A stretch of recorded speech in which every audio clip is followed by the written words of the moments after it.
Peuple du Burkina Faso, demain 11 décembre 2016, nous commémorerons le 56e anniversaire de l'accession de notre pays à la souveraineté nationale et internationale.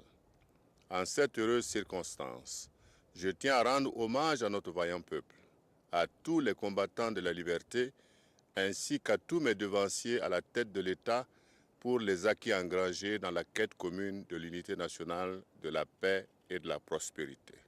Je salue la mémoire des disparus, des martyrs et des héros nationaux, tombés sur le champ d'honneur pour défendre la patrie, ainsi que celle des victimes de la barbarie aveugle du terrorisme. Au moment où la nation s'est donné rendez-vous à Kaya, dans la région du Centre-Nord, pour la fête de l'indépendance, mes pensées vont aux actrices et acteurs du monde rural, ces paysannes et paysans infatigables qui font notre fierté pour le travail abattu durant la campagne agricole et dont les récoltes annoncées sont prometteuses. Vaillant peuple du Burkina Faso, c'est sous le thème « Démocratie, défis sécuritaires et progrès économique et social » que se tient le 56e anniversaire de l'indépendance de notre pays.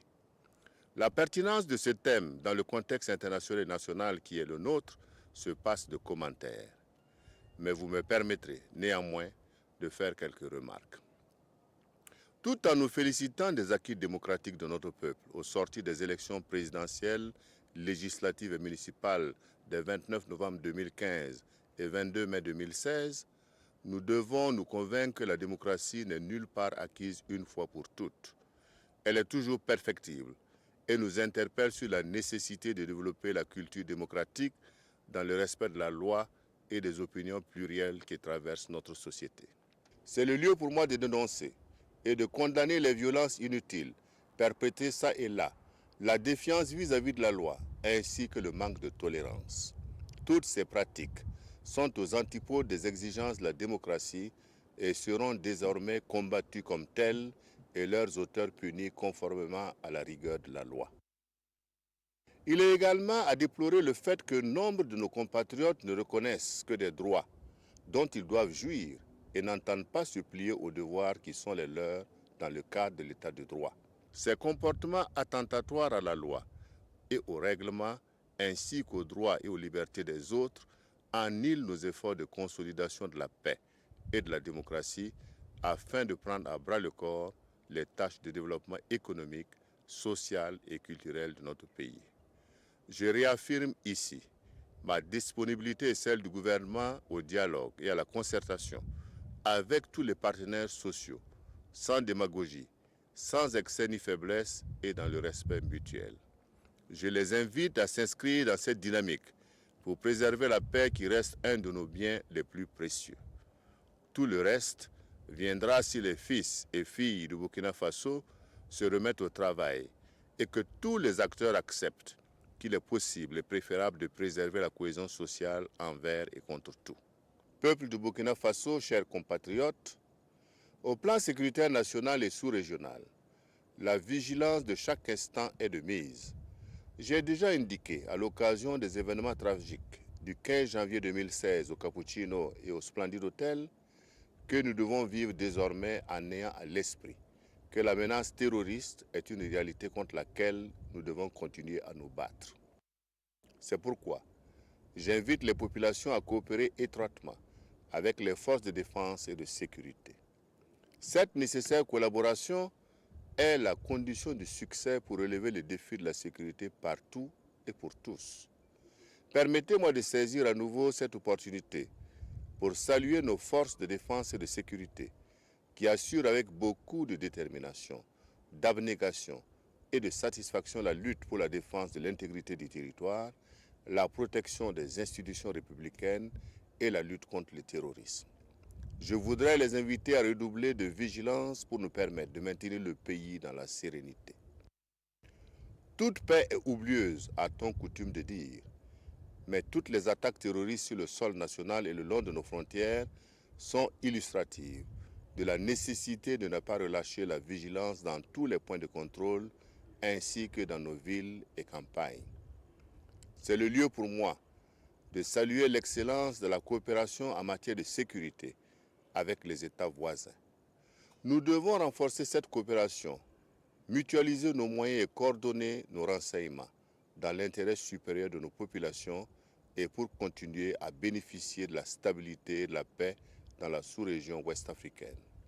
Peuple du Burkina Faso, chères concitoyennes, chers concitoyens, comme vous le savez, il y a 2 jours que les lampions se sont éteints à Paris sur les travaux de la conférence des partenaires du Burkina Faso pour le financement du PN2S 2016-2020.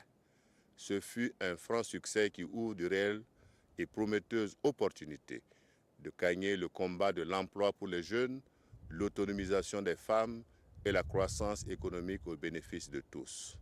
S'agissant de l'emploi des jeunes, les efforts déjà accomplis seront renforcés et consolidés par de nouvelles perspectives, leur permettant de bénéficier de l'appui financier des institutions bancaires et de crédit pour le financement de leurs projets.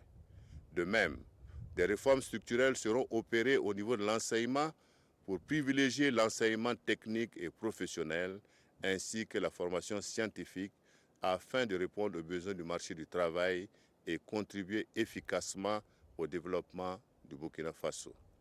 Alors que nos partenaires font confiance à la capacité de notre peuple à faire face à l'adversité pour réaliser une croissance durable, il faut que chaque Burkinabé se sente interpellé pour apporter sa pierre à la construction nationale.